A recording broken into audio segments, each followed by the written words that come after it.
Hoje, o nosso grupo escolar da turma 810 da Escola Municipal Oswaldo França Júnior irá apresentar um trabalho sobre um dos movimentos intelectuais mais importantes do mundo ocidental, o Iluminismo. Em poucas palavras, o Iluminismo é um movimento cultural europeu que ocorreu entre o século XVII e XVIII, onde esse movimento buscava mudanças políticas, econômicas e sociais. Para você entender melhor o que é o Iluminismo e por que a importância dele influenciou a nossa realidade de hoje, fica comigo até o final desse vídeo. Como tudo começou? Antes do Iluminismo, as pessoas não tinham muitas explicações científicas, não existia acesso a muitos livros, artigos científicos e muito menos o uso da razão era aplicado, e tudo era explicado por meio de mitologias e conceitos religiosos.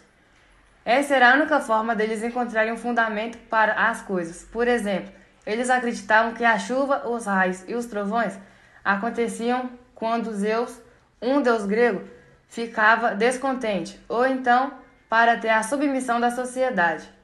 O poder político, unido às religiões, usava do medo das pessoas de irem para o inferno. Por exemplo, se determinado cidadão não pagasse as taxas para o governo e a igreja, ele poderia ser condenado ao inferno. Porém, entre o século XVII e XVIII, essa historinha não estava convencendo mais. As pessoas queriam encontrar lógica para as coisas, e foi a partir daí que surgiram os primeiros de grandes pensadores do Iluminismo. Principais pensadores do Iluminismo: John Locke, filósofo inglês que defendia a ideia que todo ser humano nasce com direitos inalienáveis, ou seja, direitos que não podem ser retirados de forma alguma, assim como a vida, a liberdade e a propriedade. Outro filósofo muito importante da época foi o Voltaire, influenciado por John Locke. Esse filósofo francês foi um grande crítico da Igreja e o defensor da liberdade de expressão. Rousseau foi um grande defensor da democracia direta. David Hume, esse escocês, acreditava que o conhecimento só era possível através da razão. Ele era um dos pensadores do empirismo. Immanuel Kant, um filósofo alemão que revolucionou horas do conhecimento, uma delas foi no campo dos princípios da ética e da moral. Kant desenvolveu um sistema de ideias que desafiava o antigo regime que existia, o respeito e a submissão apenas por meio de posições hierárquicas, recompensas externas. O filósofo desenvolveu a ideia de que o regime deveria ser pautado na noção de ética que se apoiava na moral regida pela razão. Montesquieu. Este francês acreditava que o poder deveria ser dividido em executivo, judiciário e legislativo, como é hoje no Brasil. Adam Smith. Esse filósofo escocês é considerado o pai da economia moderna. Desenvolveu conceitos importantes para a área econômica, por meio de seu livro A Riqueza das Nações. Essa obra foi responsável por refutar o mercantilismo. Todos esses filósofos buscavam explicações racionais que iluminassem a sociedade europeia, que estava imersa em crenças religiosas e mitologias. Este século ficou conhecido como o século das luzes, e os filósofos revolucionaram diversas áreas como a política, economia, ciência, educação e por aí vai. As pessoas passaram a se desalienar e saíram da bolha. A razão e o cientificismo passaram a falar mais alto e foi tomando uma proporção mundial e nem o Brasil escapou. O Iluminismo no Brasil. No Brasil, o Iluminismo influenciou em inúmeros de movimentos e ações. Algumas delas foram a Inconfidência Mineira, a Conjunção Baiana, o artigo 5º da Constituição Federal. Além disso, também foi responsável pela independência de toda a América e pela Revolução Francesa. Dentro de tantas influências, o Iluminismo teve duas linhas de pensamento, sendo elas a primeira, a ideia de reformar o governo absolutista para que os reis pudessem ter ainda mais poder e desta forma alavancassem em sua economia por meio da exploração de colônias. Esse pensamento iluminista ficou conhecido como reformismo ilustrado e despotismo esclarecido.